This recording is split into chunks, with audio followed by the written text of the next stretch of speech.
Moi je dis qu'il ne faut pas écouter les détracteurs polarisés.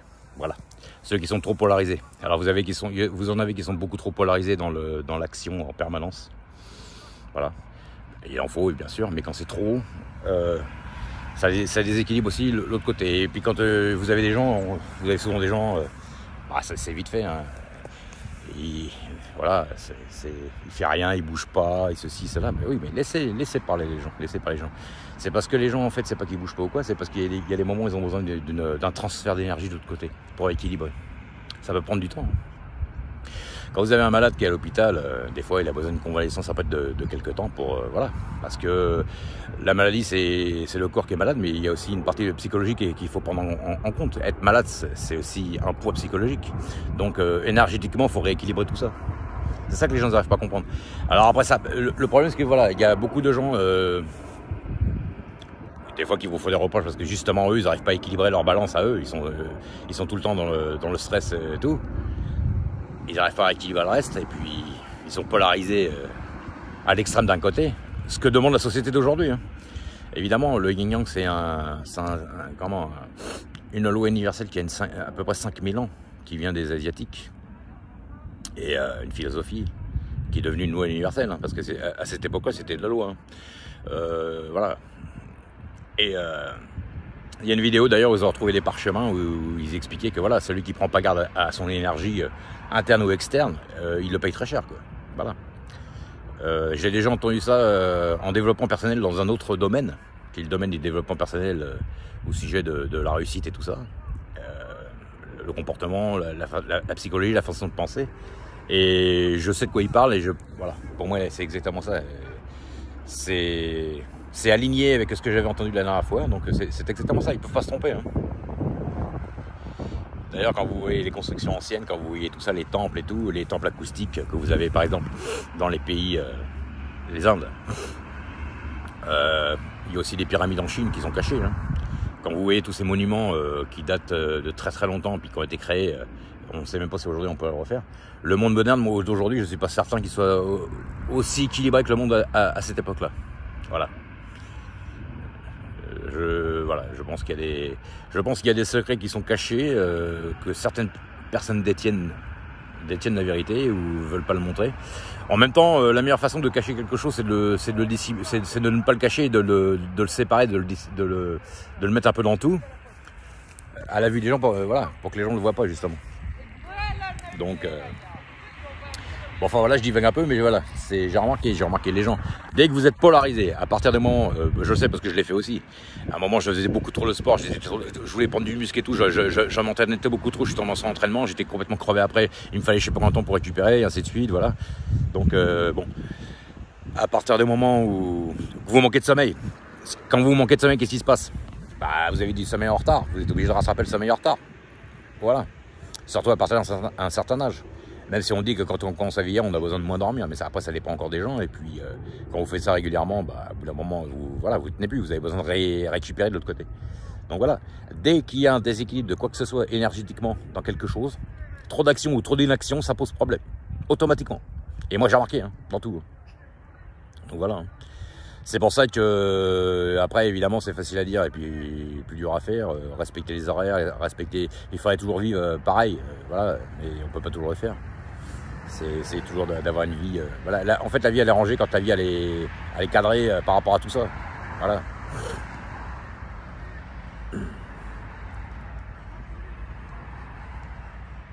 Donc, voilà. Par exemple, quelqu'un qui fait un métier où il est tout le temps en train de bouger, toujours en train de speeder, toujours en train de stresser, d'aller vite ou quoi aux caisses, et qui fait encore du sport en extérieur, bon évidemment, pour son bien-être interne, il a besoin de faire du sport, et puis voilà, ça sert aussi à évacuer tout ça.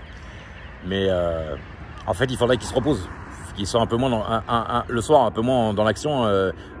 Voilà, et en fait, il faut qu'il règle son entraînement par rapport au travail, à l'activité qu'il a. Et puis l'inverse, c'est pareil, les gens qui ne bougent pas assez, bah c'est pareil, il faut qu'ils se trouvent un moyen par rapport à tout ça. Tu ne bouges pas assez, bah il faudra que tu essayes de rééquilibrer de l'autre côté en bougeant justement. Voilà, selon l'activité que tu fais. Tu peux avoir un métier où tu bouges pas, où tu es assis, où tu fais pas grand chose. t'es devant un ordinateur, bon bah tu travailles, mais je veux dire voilà, physiquement je parle. Physiquement tu bouges pas énormément dans la journée, donc la plupart du temps qu'est-ce qu'ils font les gens, comme je disais l'autre fois, bah vous avez souvent des gens, c'est pas réservé comme on disait une fois à une certaine classe de l'élite privilégiée ou quoi, non. C'est que ce sont des gens qui sont dans l'inactivité, qui, pas pour tous, mais la plupart, ils rééquilibrent dans l'activité. Ils se disent, voilà, si je reste assis, bah, je bouge pas assez, voilà, je me rouille. Quand on reste trop longtemps dans l'inaction, c'est pareil, on se rouille au bout d'un moment. Vous avez une ancienne fracture, une ancienne blessure, des fois vous remarquerez que le corps il est froid, donc ça vous fait mal, et dès que vous vous mettez à bouger, d'un seul coup la douleur vous la sentez plus. Voilà, parce qu'en fait on se rouille quand on reste trop dans l'inaction. Si on est à 20% d'action dans la journée par exemple, bah on bouge pas trop, voilà. Et si on est à 80% dans l'action de l'autre côté, c'est pas bon non plus. Voilà, il faut, voilà. Enfin, 80%, plutôt les 20% qui restent. Voilà, quand on est à partir de 80% jusqu'à 100% dans l'action, c'est trop. Voilà. En fait, il faut 80% d'action et 80% voilà, d'inaction. Donc, quand il y a trop d'action d'un côté, on rééquilibre de l'autre. S'il y a 80% d'action en extérieur à speeder tout ça, il faut 80% d'inaction pour récupérer. Voilà. Si on fait ça plus doucement, les 20% qui restent, bah, si vous avez fait de l'action à 20%, bah, vous avez que 20% d'inaction pour récupérer. Et pareil l'inverse. Celui qui bouge pas, bah, il a besoin de. S'il bouge pas, mais que il bouge en général, mais par exemple de temps en temps, pendant 20% de son temps, il se met dans l'inaction, bah, il a besoin pour se remettre en forme de 20% dans l'action. Voilà, je me comprends. Hein. Voilà. Après, c'est pas spécialement 80-20, c'est parce qu'en général c'est ça, mais ça peut être à 50% d'action, 50% d'inaction, mais enfin c'est beaucoup plus dur. Ça dépend ce qu'on fait, tout ça. Et en fait, voilà. Donc c'est pareil. Par exemple, vous avez des entreprises. Moi, j'ai connu des entreprises aussi où on mettait des gens, par exemple, ensemble. Des fois, j'ai bien vu que des fois, les gens avaient compris. On met un réservé, quelqu'un qui est plus doux, qui est plus calme, qui s'écrase un peu plus, avec une personne qui a un peu plus speed et qui avait un peu plus grande gueule. Parce que sinon ils vont pas s'entendre, ils vont se taper sur la gueule, forcément. Pas toujours, mais enfin souvent c'est ça. Des fois dans les équipes, tout ça, des fois il y a des gens qui s'entendent pas juste à cause de ça, parce qu'il y en a un qui veut surplomber l'autre. Si les deux ils ont un caractère un peu plus yang, bah, le mec il va avoir bouffé l'autre pour prendre sa place. Et puis les personnes un peu plus en introspection, c'est pas pareil, c'est différent, c'est autre chose, voilà.